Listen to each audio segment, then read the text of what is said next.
Assalamu alaikum. À force de se rappeler des droits que les parents détiennent à l'égard de leur enfant en termes d'éducation, nous oublions souvent les droits des enfants. Et oui, les enfants sont des petits êtres sensibles dotés de bon sens et il est regrettable de constater comment les parents d'aujourd'hui se comportent avec leur progéniture. Cris, coups, insultes, tous ces gestes sont détestables au regard du prophète Muhammad sallallahu alayhi wa sallam, le meilleur des hommes.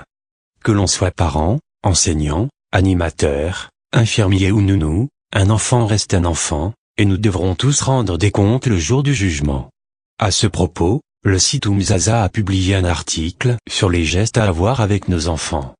Le prophète de l'islam, paix et bénédiction de Dieu sur lui, régulait de façon exemplaire les situations qu'il rencontrait avec les enfants. La question que nous nous posons souvent, en tant que musulmans, est « Comment ferait le prophète ?» Ou comment le prophète réglait-il ce genre de situation? Comment corrigeait-il les enfants? Comment les réprimandait-il? Face à une situation qui aujourd'hui emporterait très rapidement la patience et la bonne humeur de nombreux adultes, comment le prophète arrivait-il à gérer ces épreuves du quotidien? Dès la naissance. Combien de papas sont écœurés lorsque quelques douces effluves montent jusqu'à leurs narines délicates après que bébé, à l'aise et apaisé dans leurs bras, ait rempli sa couche culotte? Combien de papas n'ont jamais changé leur bébé d'ailleurs? On ne leur en veut pas soit dit en passant. Nous-mêmes étant loin d'être à l'image des femmes de l'époque.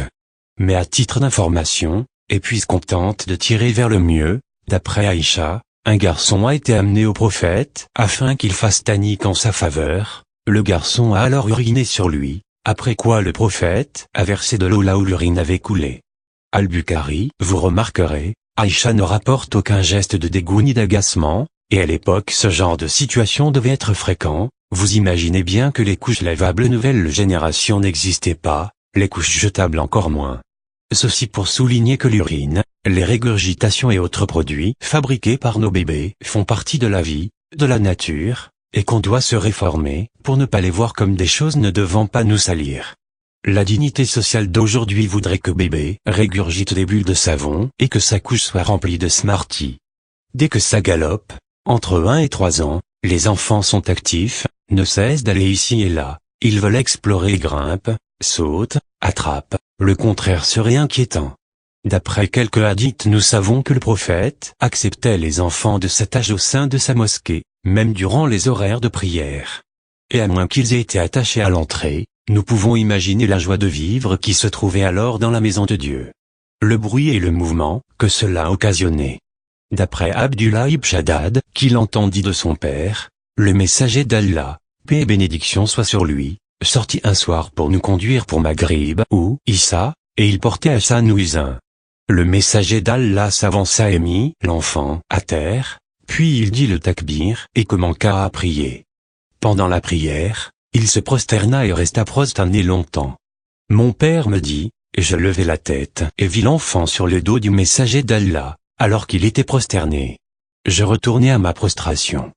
Quand le messager d'Allah termina la prière, les gens lui dirent, « Ô messager d'Allah, pendant la prière, tu te prosternas si longtemps que nous pensions que quelque chose était arrivé, ou que tu recevais l'Apocalypse. » Il dit, « Il ne se passa rien du tout, mais mon fils était monté sur mon dos et je ne voulais pas le déranger jusqu'à ce qu'il en ait assez. » Un Isaïe, ce hadith est très connu. Pourtant nous continuons à faire les gendarmes dans les mosquées, culpabilisant souvent les jeunes mères, qui osent venir accompagnées de leurs petits monstres.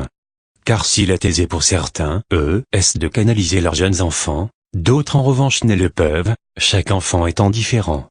De nombreuses femmes se refusent alors les prières collectives le vendredi ou à l'occasion de l'Aïd de peur que leurs enfants n'aient pas une attitude convenable. Il est certain qu'on ne peut laisser un enfant jouer à saute-mouton au-dessus des fidèles prosternés, mais il y a un juste milieu. Un enfant de 3 ans se baladera certainement, courra peut-être, un enfant de 18 mois pleurera oui, et oui ça dérangera peut-être, mais on ne peut éteindre la vie de 13h à 13h40. La mosquée est un lieu de vie, le centre social de la communauté musulmane, et une mosquée où l'on entend les mouches voler est à mon sens plus triste et plus inquiétante qu'une mosquée où l'on entendra des petites filles rire ou des garçons courir. Lorsqu'il touche à tout. Abu Huraira rapporte, les dates étaient portées au messager d'Allah immédiatement après avoir été cueillies. Différentes personnes apportaient leurs dates jusqu'à un grand tas en face du prophète. Une fois Alassane et Al-Hussein jouaient avec ces dates, et l'un d'eux en mit une dans sa bouche. Le messager d'Allah le regarda et il la sortit de sa bouche puis dit, « Ne savez-vous pas que la descendance de Muhammad ne mange pas de ce qui est donné pour la charité ?» Al-Bukhari. C'est ainsi que le prophète utilisa la meilleure des méthodes pour que l'enfant ne mange pas cette date. Il n'a ni crié, ni ne l'a corrigé, il ne l'a pas exhorté mettant au défi son obéissance, non. Il s'est déplacé, se leva, et retirant en douceur la date de sa bouche, puis expliqua les raisons de son geste à l'enfant. Aucun conflit, ni jeu de pouvoir. Il ne lui fit pas de sermon durant de longues minutes, mais résuma en une phrase pour que l'enfant comprenne.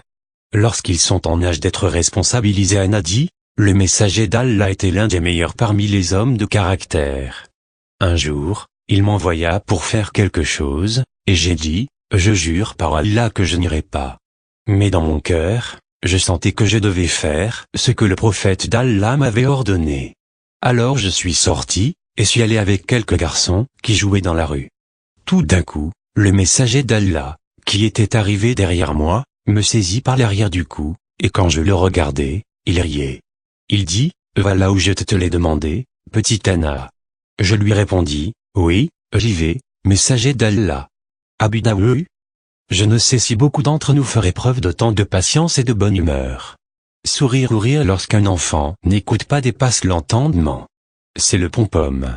Et pourtant, de l'amour, de la miséricorde, de la patience, et du détachement nous aiderait beaucoup. Tous autant que nous sommes, sourire. Remarquez la première phase du prophète, paix et bénédiction sur lui, avant de parler, d'expliquer, il touche l'enfant d'un geste qui l'amène dans la direction qu'il faut. Il lui retire la date de la bouche puis il lui explique pourquoi, ou alors il attrape Anna par l'arrière du cou et lui demande de s'exécuter en souriant, et ceci parce qu'il est conscient de la prime nature de l'enfant, et sait qu'il est normal d'avoir envie de goûter des dates fraîches, normal de se laisser distraire par d'autres enfants lorsqu'on en est un. Ce dernier a dit mais autre chose en lumière.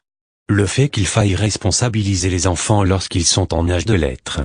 Et qu'il est normal que même s'il a l'âge d'accomplir de petites tâches simples et faciles, il est normal que l'enfant émette une résistance, sourire.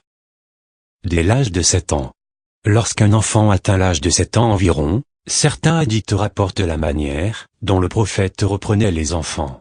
Des paroles douces, une correction sans jamais humilier l'enfant dans le but de lui expliquer la bonne façon de faire, ou l'interdiction de faire telle chose. Umar ibn Abu Salama rapporte, j'étais un garçon sous la garde du messager d'Allah, ma main se promena dans le plat, il me dit une fois, mentionne le nom d'Allah, Bismillah, mange avec la main droite et mange de ce qui est en face de toi. Al-Bukhari et Muslim.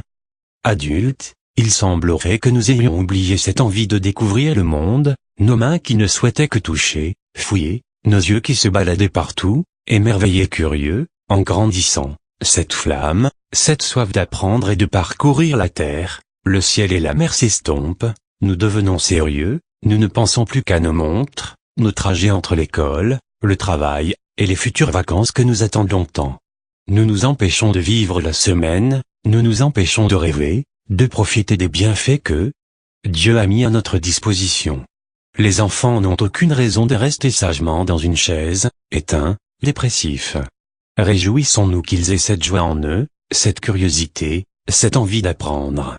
Et redécouvrons notre quotidien, redécouvrons-nous, sourire. Les enfants sont une amana, un dépôt, Dieu nous les a confiés, et nous devons en prendre soin.